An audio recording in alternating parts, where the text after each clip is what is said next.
What about what Ali had to endure in order to win championships? In order to be... I'm going through the same thing in today's time. What are you talking about?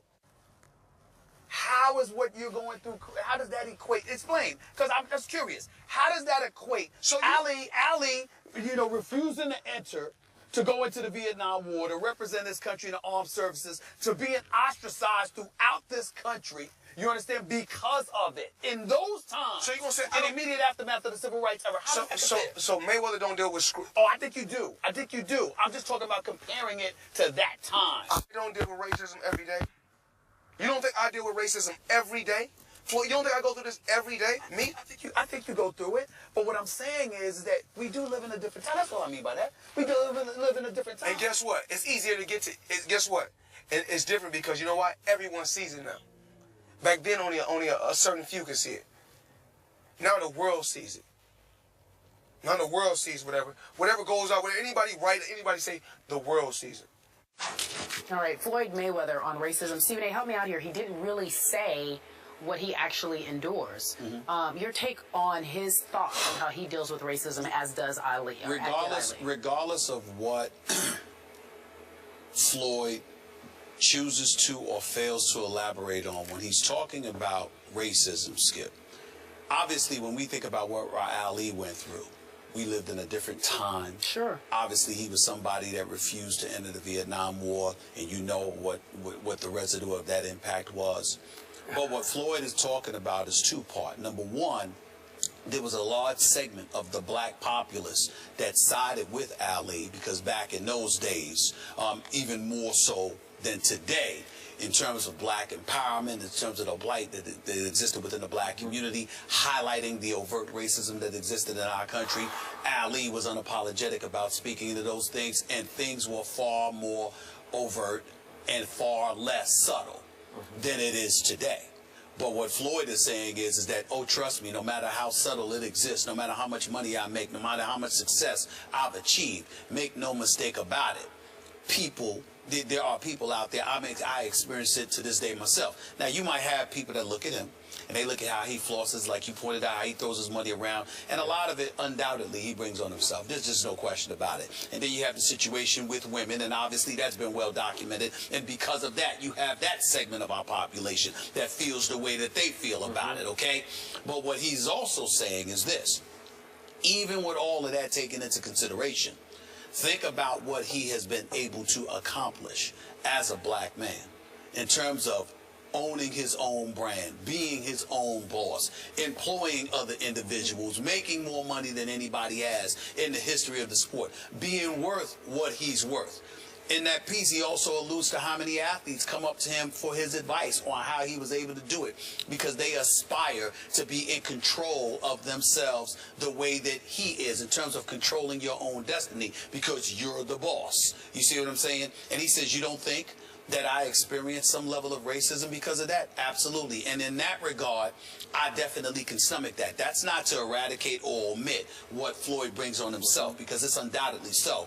And if Floyd tries to deny it, it's kind of foolish, because that's what has led to him making the money that he was making. If he was mild-mannered, quiet, didn't floss, didn't create this aura about himself that people either loved or loved to hate, then Floyd wouldn't be worth what he is today, because he wouldn't have been able to generate what he's been able to generate monetarily as a boxer. But there is no doubt, Skip, in you pointing as fair-minded as you have been in terms of all the things that have existed in the black community, what you've witnessed, what you know as a black woman, we have to go through as black people, what I know as a black man, what we have to go through as black people. There is no question that there is a healthy level of animosity for Floyd Mayweather. Outside of all of those things, there's a healthy level of animosity that comes his way, simply because he is a black man who has accomplished what he has accomplished, and you can't tell him what to do, and you can't control him. And that's what he's talking about. Yeah.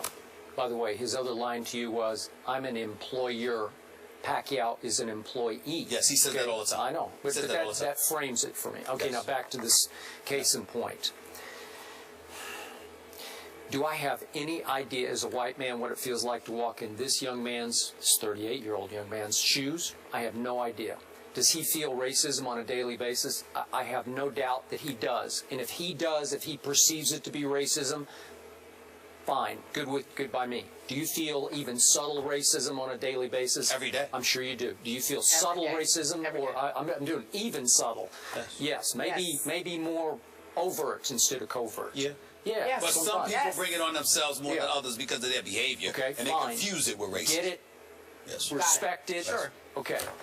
Now, again, I'm such an Ali fan that I get offended by this because I don't know exactly what Muhammad Ali went through in his days as Cassius Clay in Louisville, Kentucky. I don't know exactly, but I do know, as you point out, that he was a conscientious objector, that he took a stand. He used his star power. He risked his star power to take a stand for racism and against the Vietnam War. And he missed 3.5 of the most prime years of your career you could miss. From age 25 through almost to 28, he did not box because he was taking a stand. Man.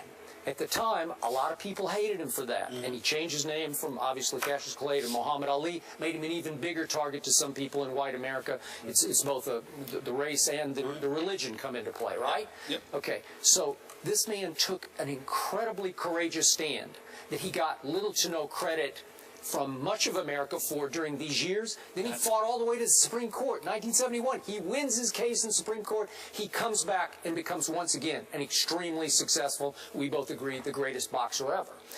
Okay, how can Floyd dare, how can he dare to compare what he's going through as he's driving his Bentley talking to you with what this man went through? It just seems disrespectful, and it seems like that you two would be a little offended by it, just a little bit, right? Well, is that no, fair? No, you don't. No, I'm not going to say I'm offended by it. I disagree with him. Okay. I don't feel the way that he feels, but I'm not him, and I don't have to deal with what he's had to deal with. And I'm going to keep reminding you of a very important point. Boxers, by and large, represent themselves. They don't have any representation. Let's also take into account the fact that he's a fighter. So he's somebody that hasn't been educated in the world of political correctness and things you feel and don't feel, things you should say and you don't say. Let's keep that in mind. Let's also keep in mind something very important that we don't bring out enough. You have some people, while they love Ali, they're also, some folks actually get upset because as great as Ali was and as special as he is and remains to be, let's not gloss over the fact that the deity, the godlike figure that Ali has elevated to, it's basically once the Parkinson's has kicked in, and you have a lot of people coming forward, and they're putting him out there front and center. You have a lot of people. More of a sympathetic figure? I don't want to say sympathetic because for us, we appreciate him because of the sacrifices that he was willing to make. But you do have people within the black community who are resentful of the fact that white America is so eager to embrace him and put him front and center now that he has Parkinson's. But when he was knocking cats out, and when he was doing what he was doing, when he went on the record and said, no Viet Cong ever called me the N-word, okay? That was a source of hatred that people used to throw in his direction. But now that I don't want to use the word helpless, I know Layla Ali. She's a friend of mine. She's a wonderful woman. The Ali family are wonderful people. And Ali, to me, is the greatest. But you do have people within the black community.